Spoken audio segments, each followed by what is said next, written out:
नमस्कार दोस्तों, क्रिएटिव सुजला YouTube channel पर आप सभी दोस्तों का हार्दिक स्वागत है।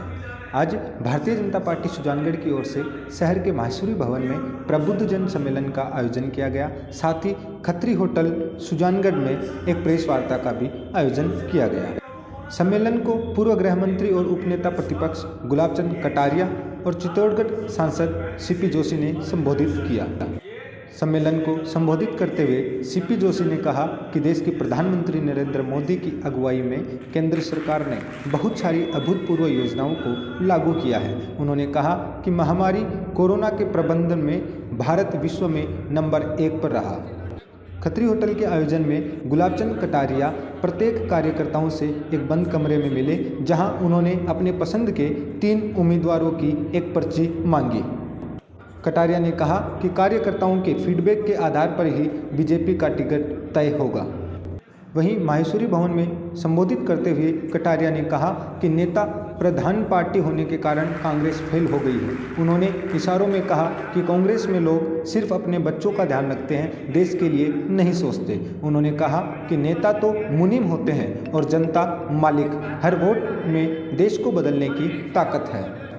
वहीं कांग्रेस सरकार के किए परिसीमन को टारगेट करते हुए उन्होंने कहा कि परिसीमन से शहर और कस्बे बर्बाद हो गए हैं। कांग्रेस के तुष्टीकरण से समाज में जहर घुल गया है।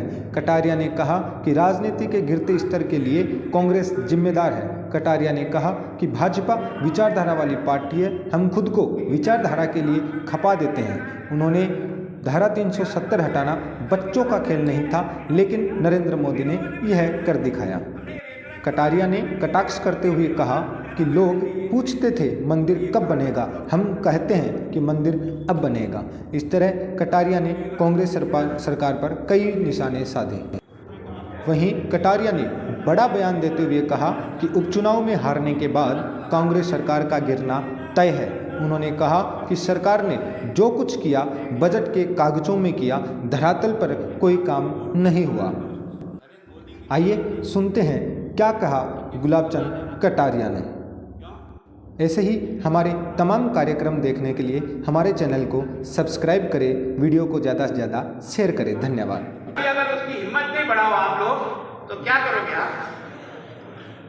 ये चुनाव उसकी हिम्मत बढ़ाने के चुनाव होता है। जब ये गिनती होती ना, तब उसको पता लगता है कि मैंने जो किया वो मेरी जनता ने स्वीकार क्या नहीं किया।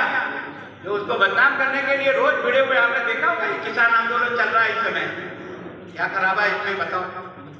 कोई समझाने के लिए कोई, हम रोज इनको एक ही कह रहे भले आदमी, ये 3 कानून में तुम इस लाइन पे अंडरलाइन करो। इस अंडरलाइन से ये समझ में आ जाए कि यहाँ किसान का नुकसान हो रहा था, हम उनको ठीक करने को तैयार हैं। ये कानून बनाया 20 साल की मेहनत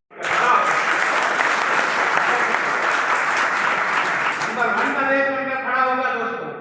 इस आदमी के ये भी कोई ईश्वरी कृपा से कहीं से आया, पता नहीं। एक नरेंद्र ने घोषणा की थी कि भारत की थी, उसका नाम विवेकानंद, और एक दूसरा नरेंद्र आता है तो उसको पूरा कर रहा है। बाहर है बात समाज है, कोई कोई इस धरती में कुछ दम है। यहाँ कोई आदर्श शक्ति है जो इस बिगड़ते हुए खेल को बना देती है। अपने यहाँ कभी कोई मानव पैसा आ जाता है जो ड्राम चढ़ा दी गाड़ी को संभाल करके चला देता है। इसलिए तो एक देश चलना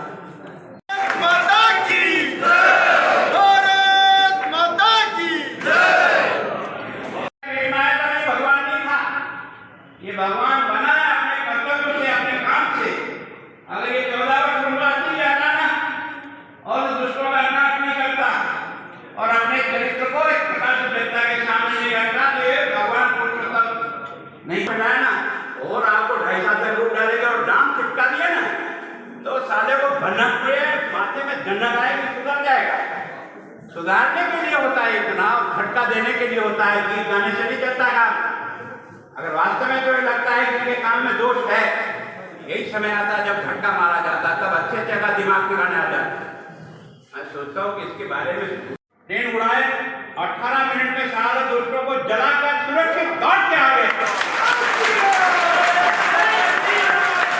भारत माता की उसको कहते हैं देश के बारे में मान और सम्मान बनाए रखते। ऐसे ही मान और सम्मान बनता है, ऐसे नहीं बनता है।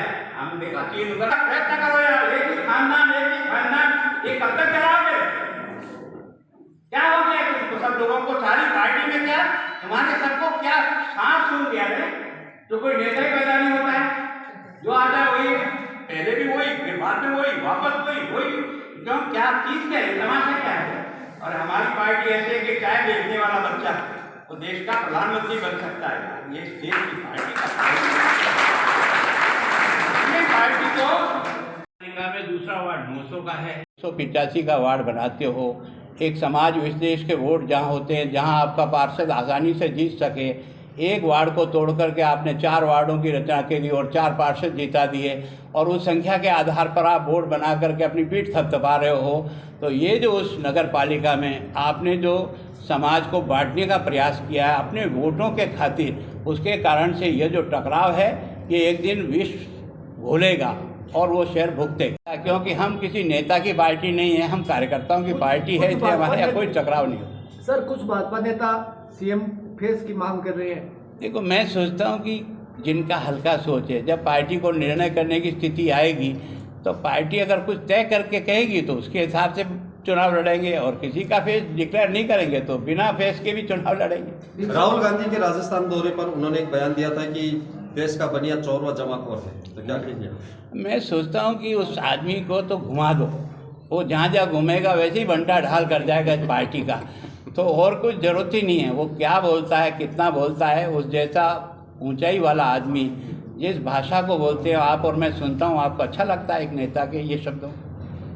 सर, पेट्रोल डीजल की महंगाई उपचुनाव में बीजेपी के लिए कितना बड़ा मुद्दा? निश्चित रूप से पेट्रोल डीजल का दाम बढ़ रहा है, इसमें कोई दो राय नहीं, पर ये सारे देश में एक साथ बढ़ रहा है, केवल राजस्थान के लिए तो नहीं बढ़ा है। राजस्थान पे कंट्रोल करने के लिए आप जो वेट लगाते हो, हिंदुस्तान से सबसे अधिक वेट राजस्थान में है। 38% था, अभी 2% कम करके 36 किया, जो सबसे हाईएस्ट है। हमारे जितने आसपास के राज्य हैं उनमें डीजल और पेट्रोल 9 रुपया सस्ता मिलता है। आप सबने अनुभव किया नहीं क्या, लोग वहाँ से भरा करके टैंक फुल होकर के आते नहीं आते हैं लोग, उसके कारण से इन सारे पेट्रोल डीजल का तस्करी करने का काम कर रहे हैं कि नहीं कर रहे हैं? सर, गजेंद्र सिंह जो कि मंत्री है कि महंगाई का बढ़ना और घटना ये कुछ चीज़ों के ऊपर निर्भर करता है, केवल अकेला हिंदुस्तान में नहीं है। फिर भी मैं सोचता हूँ आज की तारीख में दुनिया की कंपैरिजन में करो तो आर्थिक स्थिति इस कोविड में सबकी खराब होने के बाद भी उनमें आज बेस्ट स्थिति में कोई देश है तो भारत है। सर, पंजाब में निकाय परिणाम है तो आपको तो मैं ऐसा नहीं मानता हूँ। सामान्यतः जहाँ की सरकार होती है, अधिकांश नगर पालिका के चुनाव उसके फेवर में जाते हैं। ये मैं आज नहीं कह रहा हूँ, आप 20 लाख का विश्लेषण करें, जिसकी सरकार होती है उसको अधिक सीटें मिलती है सामान्यतः। तो राजस्थान में उपचुनाव के फिर क्या मायने लगाए जाए कांग्रेस की? मेरे हिसाब से 100% फेल होगी, और मैं आपके मीडिया के माध्यम से कह रहा हूँ कि ये सरकार को इस बात का मैंडेट जाएगा कि 200 साल में उसने कुछ नहीं किया राजस्थान के लिए, और इसके कारण से। और दूसरा, देश का प्रधानमंत्री जिस तरीके से देश को भारत में और दुनिया में जिस प्रकार से उठाने का प्रयत्न कर रहा है, और गरीब को गणेश मान करके जो योजनाएं प्रारंभ की, उसके कारण से अभी जो 2 करोड़ 41 लाख लोगों ने जो वोट डाले हैं, वो इस बात का प्रमाण है कि गांव का व्यक्ति उन छोटी छोटी योजनाओं से, चाहे वो शौचालय बना हो, चाहे उज्ज्वला योजना बना हो, चाहे नरेगा का काम मिला हो, चाहे प्रधानमंत्री सड़क योजना हुई हो, चाहे किसान सम्मान निधि हुई हो, ये सब इस बात को इंगित करती है कि बिना मांगे इस व्यक्ति ने उस गरीब को वो दे दिया जिसकी उसने कभी कल्पना नहीं की। प्रधानमंत्री आवास योजना राजस्थान अकेले में 15 लाख आवास की स्वीकृति दे रखी है, उसमें 13 की पैसे जारी हो गए, 9 बन करके तैयार हो गए हैं। इसके पहले इंदिरा आवास बनते थे जो जंगल में अभी भी बिना खिड़की और बिना दरवाजे के आपकी और मेरी इंतजार कर रहे हैं। चारों सीट अगर बीजेपी जीतेगी तो पुनः क्या राजस्थान में आप सरकार बनाने का प्रयास करेंगे? देखो, मैं सोचता नहीं, सरकार तो अगर गिरेगी तो हम क्या करेंगे, जरूर बनाएंगे। सरकार गिरेगी तो हम क्यों नहीं बनाएंगे? गिरेगी। सुजानगढ़ में मैंने तो आपको पहले ही कहा ना, जिस दिन मंत्रिमंडल का विस्तार किया उस दिन विस्फोट होगा। सुजानगढ़ में सीएम ने घोषणाओं का अंबार लगाया है। बात नहीं, ये क्या है, इनकी आदत है चुनाव जीतने के लिए, और उसमें और हमारे इनके बीच में 50,000 का वोट का डिफरेंस था।